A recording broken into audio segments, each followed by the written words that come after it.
Alors, on va expliquer au Québec comment on fait les chaudières. Agriculture urbaine sur les balcons, là, tu feras des photos de notre jardin suspendu, là, D'accord. on profite du soleil. Alors, on utilise des chaudières récupérées. Là, c'est le haut de la chaudière qu'on a coupé, qui nous sert à faire un double fond, donc pour solidifier le fond, comme ça ici. Alors, on met la deuxième chaudière par-dessus, comme ça. Et on va, à l'intérieur, on fait un trou au milieu. Et on va rajouter, pour boucher le trou, on utilise un autre petit contenant de plastique dans lequel on met de la terre bien compressée. Voilà, c'est le truc. Et on bouche avec ça.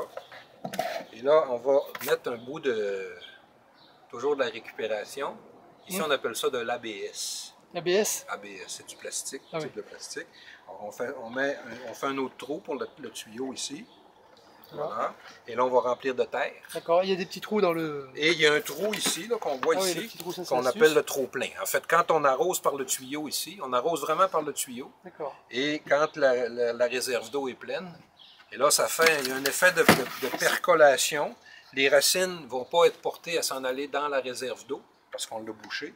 Mais par contre, l'eau monte pour tenir humide toute la chaudière au complet. Moi, ce que je fais, c'est que ici, on le voit, là, celle-là est terminée. Je rajoute en surface de la matière, des feuilles organique, des feuilles que j'ai ramassées dans la ruelle pour protéger, de garder le sol humide. Et en même temps, c'est de la matière en décomposition, donc les champignons, les micro-organismes vont plus facilement s'installer et créer un environnement favorable. C'est un petit environnement, hein, en chaudière, comme ça, c'est tout petit.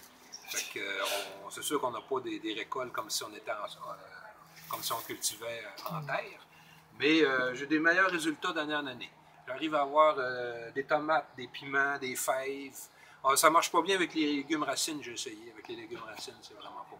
Mais avec ce type de plante-là, ça marche très bien. Très bien. Bien, merci beaucoup, Claude.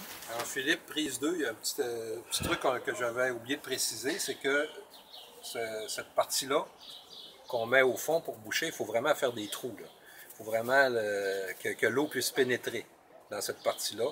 Mais les racines n'auront pas le temps de s'implanter et d'aller... Parce que si les racines sont portées à aller dans la réserve d'eau, ils n'auront pas assez de nourriture. Là.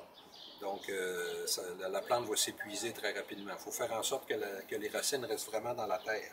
Deuxième chose importante, c'est que vous avez vu qu'on met des grillages sur le dessus de nos chaudières.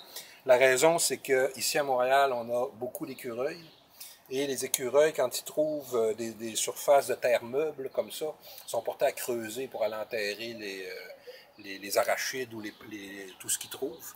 Fait qu'ils déterrent nos affaires et ils nous nuisent beaucoup. Fait que c'est pour ça qu'on leur met des obstacles comme ça, sous forme de grillage.